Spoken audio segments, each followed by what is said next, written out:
I have lived long enough to watch markets play the same trick over and over again. The names change, the instruments change, the sales pitch gets updated so it sounds more sophisticated, more institutional, more scientific.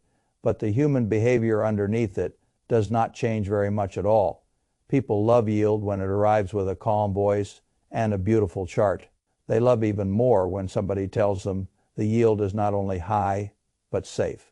And they love it most of all when they are told that the risk has been dispersed, diversified, professionally managed, stress-tested, and wrapped in language complicated enough to make ordinary doubt feel old-fashioned. That is when I start paying very close attention. The most dangerous moment in finance is usually not when everybody is visibly desperate. It is when people are comfortable. It is when money has been flowing for long enough that a structure built on optimism begins to call itself permanent. It is when a machine that depends on constant confidence begins to be described as conservative. That is why I think a lot of people looked at the recent trouble in private credit and missed what matters. They saw a large fund manager limit withdrawals on one of its credit funds, and they treated it like a niche problem, a specialist issue, an inconvenience for wealthy investors who should have read the fine print more carefully. There is always some truth in that. If you put money into an illiquid vehicle and then act surprised when liquidity disappears, part of the fault belongs to you. But I have never found it wise to stop there. When people want their money back and cannot get it, that is not only a contractual inconvenience, it is information. It tells you something about the assets. It tells you something about the psychology of the owners, and it tells you something about the fragility of the financing chain that grew up around those assets. While times were easy, when I look at private credit, I do not see one isolated headline. I see a whole era of financial behavior concentrated into a single business model. I see a market that grew because traditional banks stopped wanting to do certain kinds of lending. I see private equity demanding more and more flexible pools of debt. I see investors starve for return-feeding capital into anything that promised a spread over cash. And I see a belief repeated so often that it started to sound like fact. That lending privately to a wide enough pool of borrowers could produce high returns without the kind of visible danger that normally accompanies high returns. That belief made many people rich on paper. Paper wealth has a wonderful habit. It can survive all kinds of storylines. It can tolerate assumptions that real cash cannot. It can sit comfortably inside valuation marks, quarterly reports, and smooth presentations long after the underlying economics have started to rot. That is one reason I have always cared more about what a business or an asset must do to stay alive than what somebody says it is worth today. If a structure needs easy refinancing, expanding appetite, stable marks, and patient investors all at the same time, then it is not sturdy. It is merely untested private credit. In its early form was not a foolish idea that is worth saying clearly. A lot of bad outcomes begin with a good original purpose. There really was a gap in the market for decades. A business that needed money but did not want to sell equity had a fairly straightforward menu. It could borrow from a bank. If it was large and established enough, it could issue bonds in the public market. That arrangement never worked perfectly, but it worked well enough for a long time. Then the shape of banking changed. Banks grew larger. The number of banks shrank. Finance became more concentrated, more industrial, and more standardized. A giant bank can process endless volumes of mortgages, credit cards, and broad products with impressive efficiency. What a giant bank often does not love is creating a tailored loan for a mid-sized company with imperfect collateral, uneven cash flow, and a story that requires judgment instead of a template. After the financial crisis, regulation pushed in the same direction. Banks became more constrained.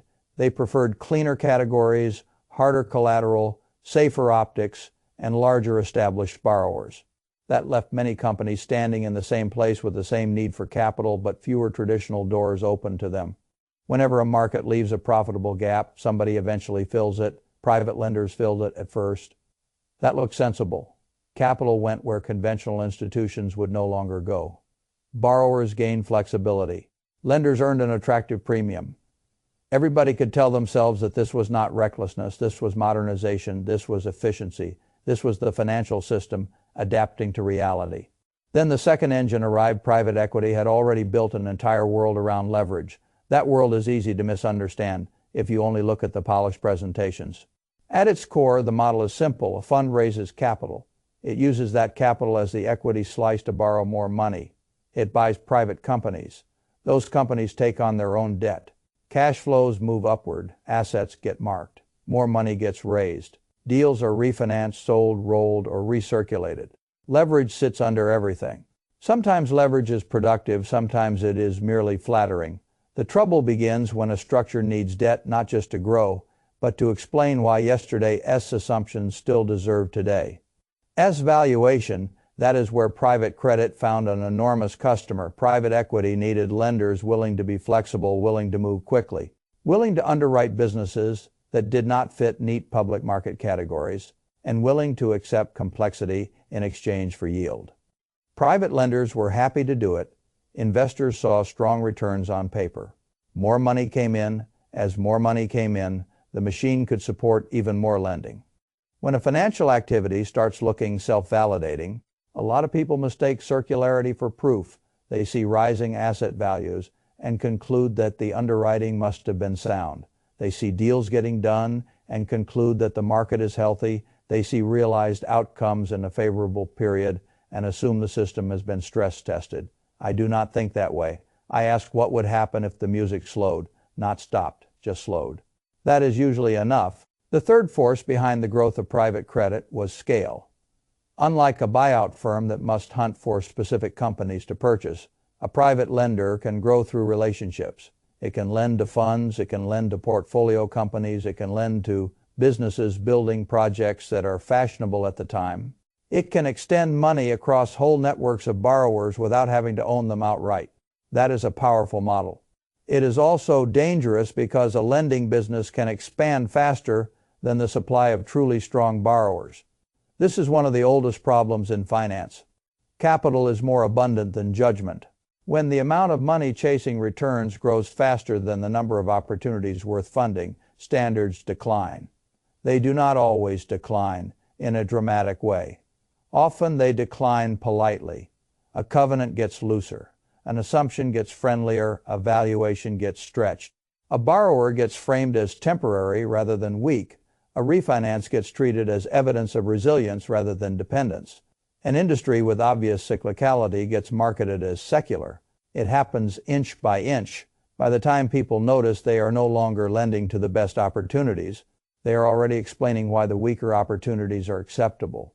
That is how private credit moved from filling a real gap to supporting a much larger ecosystem of debt on debt on debt.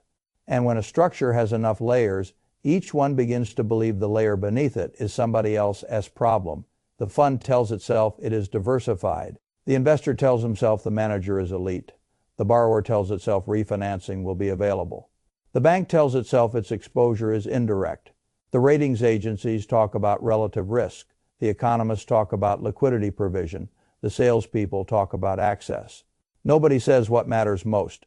If everybody needs conditions to stay friendly at the same time, then the whole thing is much more correlated than it appears. That is why the withdrawal limits matter. A gate on redemptions is not merely a mechanical footnote. It is the moment when theory meets cash.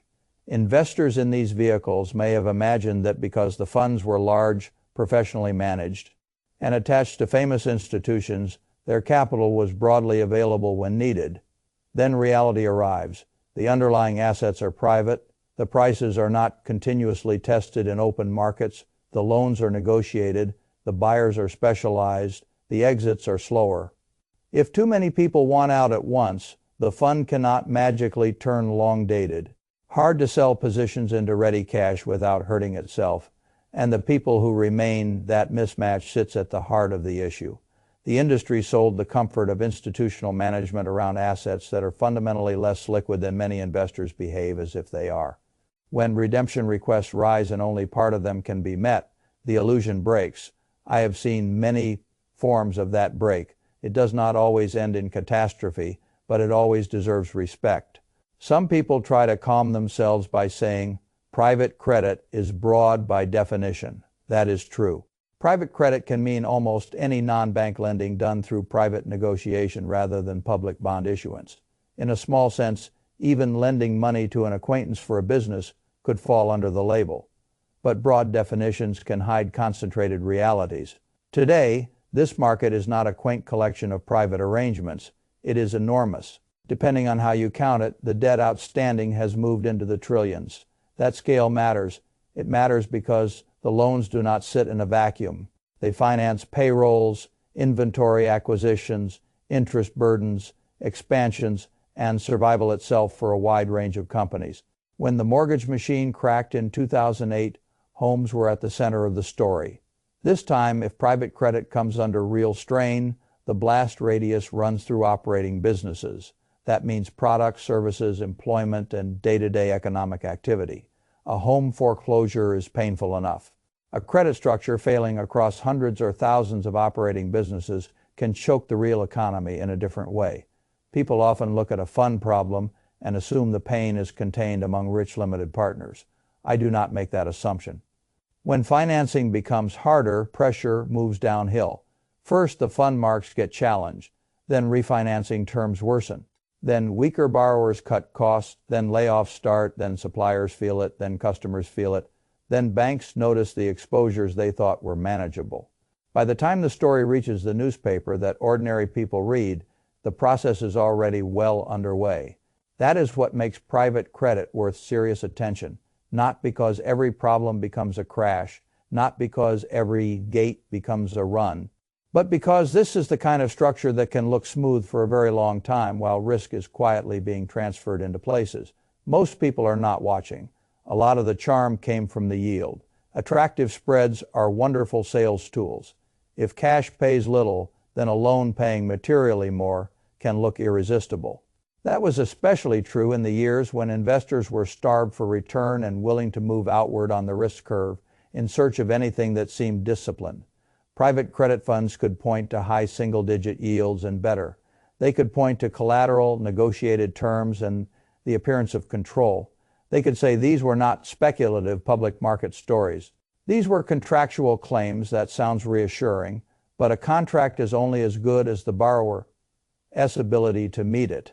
And the borrower's ability to meet it depends not on language, but on economics. What happens when rates rise? What happens when cash flow weakens? What happens when refinancing costs jump? What happens when customers pull back? What happens when the lender itself is using leverage? Those are the questions that matter. As rates moved up, the private credit story got squeezed from both ends. On one side, investors could suddenly earn more in safer instruments. A 5% return in something close to risk-free cash changes how attractive a risky 9% loan looks. When the spread between safety and danger narrows, the appetite for danger cools. On the other side, many private loans are written as a base rate plus a spread. That means when rates move higher, the borrower pays more. What the investor sees as floating rate protection can become a noose around the company that must service the debt. A borrower that could manage one interest burden may not survive double that burden. And because these are often mid-sized companies rather than giant cash-gushing monopolies, the margin for error can be thin. I have never liked businesses that must pray for the kindness of rates. I would rather own the kind of enterprise that can adapt and still produce cash if conditions turn rough. A lot of private credit was extended to companies that do not enjoy that luxury. Some were fine businesses facing temporary constraints. Some were heavily leveraged private equity assets that needed financing simply to keep the broader machinery functioning. Some were businesses that looked sturdy only in the benign environment that created them. Once rates rose, those differences began to matter. The strongest borrowers can carry heavier financing and still keep moving.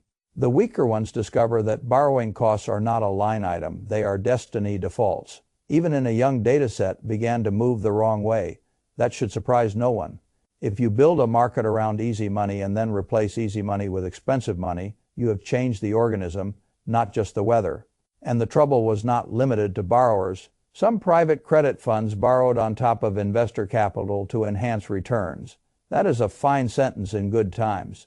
It means you capture the spread between what you pay for funding and what you earn on the loans. When the world turns against you, it means you have introduced leverage into a structure already exposed to credit risk and liquidity risk. Leverage is often defended as a tool. That is true. A chainsaw is a tool too. The question is not whether it exists. The question is how much damage it can do when handled carelessly. Then we come to the banking system. One reason some people dismiss private credit risk is that they assume it sits outside traditional banking and therefore any damage will remain self-contained. I would not take much comfort in that. Banks may not dominate this market the way they would have in an earlier era, but they are not absent from it. Commitments have grown, exposure has grown, indirect connections have grown.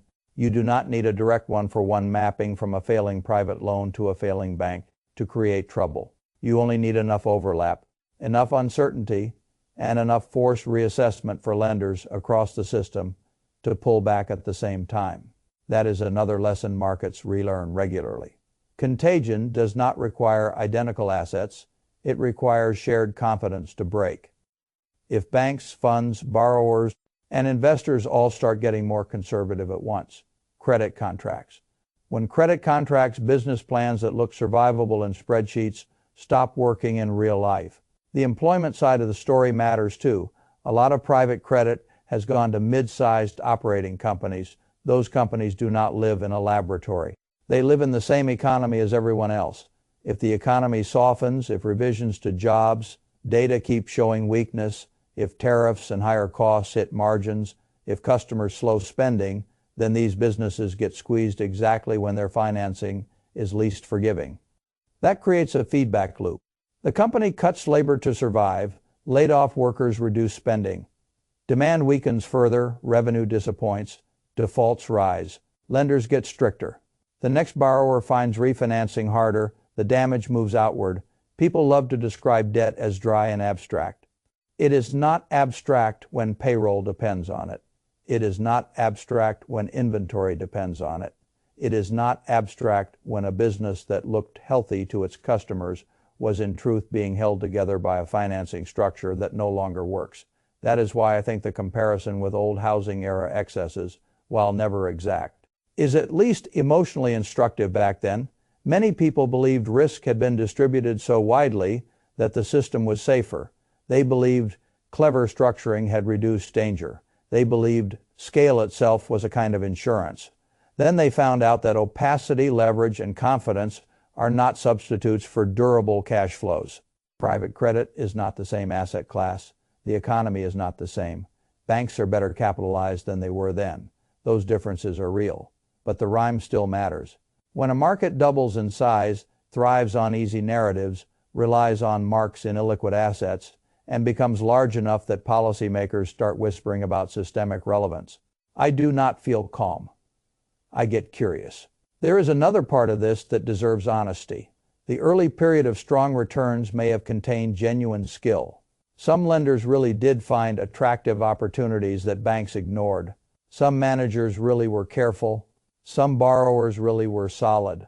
The problem with success in finance is that success attracts imitation and scale. A good strategy pursued by too much capital becomes a worse strategy. That is almost a law. Once too much money chases it, the opportunity changes. Then the managers face a hard choice. Return capital and admit the pond is not deep enough, or keep deploying and tell themselves they can still find fish where there are very few left. In practice, Wall Street rarely chooses restraint. It chooses product, it chooses extension, it chooses explanation. The story becomes less about what is true and more about what can still be sold. That is how sound beginnings become dangerous endings. A lender that once financed real unmet needs can find itself financing circularity. A fund that once had patient capital can find itself promising access to people who are not nearly as patient as they think. A portfolio that once contained mostly good loans can gradually absorb weaker credits because the machine must continue feeding itself from the outside. The line between those stages is blurry. From the inside, it is fatal. I have no interest in making dramatic predictions just to sound urgent. I have spent too much time around markets to confuse seriousness with certainty. Maybe this remains contained. Maybe gates stay limited. Maybe central banks and governments never need to intervene. Maybe strong managers manage their way through and weaker ones disappear without dragging down the whole system. All of that is possible, but it would be foolish to conclude that because a crisis is not guaranteed, concern is unnecessary. When a market built on private marks, illiquid assets, floating rate stress, refinancing dependence, and layered leverage begins to show strain, that is the time to think clearly. Not after the panic reaches television, not after losses have already forced behavior to change. I also think investors need to be blunt with themselves about what they own. If you are in a vehicle holding private loans and you have been enjoying a smooth return profile, ask what created that smoothness. Was it truly low volatility, or was it the absence of continuous price discovery? Those are not the same thing. A public market asset can look volatile because it is honestly repriced every day. A private market asset can look calm because nobody has been forced to challenge the carrying value yet. That calm can seduce intelligent people. They start believing the recorded volatility rather than the underlying risk. I prefer an honest market that scares me occasionally to an opaque market that flatters me until the exit door jams. The same principle applies to the private equity relationship. When buyout funds are healthy, exits happen, cash circulates, and private credit looks disciplined because its borrowers can refinance, sell, or recapitalize. When buyout activity slows, fundraising weakens, and investors themselves want liquidity, the whole chain tightens. Then you discover who was counting on a future transaction to justify a present valuation. A company sold from one private equity owner to another can look like an exit. Sometimes it is. Sometimes it is simply the financial equivalent of passing the parcel. That game works wonderfully. While new hands are reaching in, it gets ugly when the circle shrinks. At moments like this, people want a villain. Some pick the fund manager, some pick the investor, some blame regulation for pushing risk into the shadows, some blame central banks for distorting the price of money for too long. There is blame to go around, but I prefer usefulness to blame. The useful lesson is that an economy accumulates hidden brittleness whenever it lets too much activity migrate into structures that depend on confidence more than resilience. Private credit became attractive partly because it looked like a solution to an inflexible banking system. Then it became something larger. It became a substitute for discipline. It became a reservoir for leverage. It became a place where the search for yield could pretend it had found professionalism instead of risk. That is not a moral judgment. It is simply what markets do. They turn necessity into opportunity, opportunity into scale, and scale into complacency. Then something small happens. A fund gates withdrawals. A borrower misses expectations. A refinancing gets delayed. A data point on defaults looks a little worse. A rating agency note stops sounding polite. A bank trims exposure. Investors who never cared about liquidity suddenly care a great deal. And the same people who once praised the stability of the asset class begin to explain why redemptions were never supposed to be easy in the first place. That last shift in language is always revealing. In good times, illiquidity is presented as a premium. In bad times, it becomes a warning label. Nothing has changed except how urgently people need cash. I have often said that cash plus courage in a crisis is priceless, but cash itself becomes priceless only when others discover they do not have enough of it. That is the risk I see here. Not only credit risk, not only interest rate risk, liquidity risk, narrative risk, refinancing risk, correlation risk, hidden inside structures that were marketed as diversified, and perhaps most important, the risk that policymakers will once again face a miserable choice between letting pain spread through the real economy or using public credibility to stabilize private mistakes. That choice is worse today than it was years ago. Public balance sheets are weaker, debt is higher. Inflation has already trained the public to distrust rescue policies that appear to protect capital, while ordinary people absorb the side effects. That does not mean intervention cannot happen. It means the cost politically and economically would feel heavier. There is also a cruel irony in this whole affair. The debt piled up in private credit did not even produce the kind of broad social illusion that prior bubbles sometimes created. A housing bubble at least allowed many people to believe briefly and foolishly that they were becoming richer through rising home values. This debt often financed ownership structures, corporate leverage acquisitions, and operating strain far removed from the public imagination. If it breaks badly, many citizens will experience the consequences without ever having enjoyed the fantasy. That is not a technical point. It is a political one. And politics enters finance very quickly when bailouts become part of the conversation. So what would I do with all this if I were responsible for capital today? First, I would stop being impressed by yield alone. Whenever an asset class offers returns meaningfully above safer alternatives, I assume the explanation is not generosity. It is risk. Sometimes that risk is well paid, sometimes it is badly concealed. Second, I would ask very simple questions in plain English. What must happen for this borrower to remain solvent? How much of that outcome depends on refinancing rather than internally generated cash? How much of this fund as liquidity depends on investors not asking for it? How much of the return profile depends on marks rather than realizations? How much leverage exists at the fund, borrower, and banking connection level? If an answer cannot be explained simply, that is not sophistication. That is often concealment wearing a tie. Third, I would remember that scale can make problems larger without making them stronger. People are too easily comforted by giant institutions. They think size means safety. Sometimes size means political importance. Sometimes it means distribution power. Sometimes it means a larger audience for the same old mistake. The laws of cash flow do not bow to reputation. A famous lender cannot create liquidity by branding alone. A giant asset manager cannot make weak borrowers strong by presentation. And a market worth trillions can still be built on assumptions that fail under stress. Finally, I would separate businesses from financing vehicles in my own thinking. A truly exceptional business with durable demand, pricing power, and modest leverage can survive financing storms better than a mediocre one propped up by easy credit. That has always been true. The more financial engineering dominates a cycle, the more valuable old-fashioned business quality becomes. This is why I never get tired of saying that the best protection is not cleverness.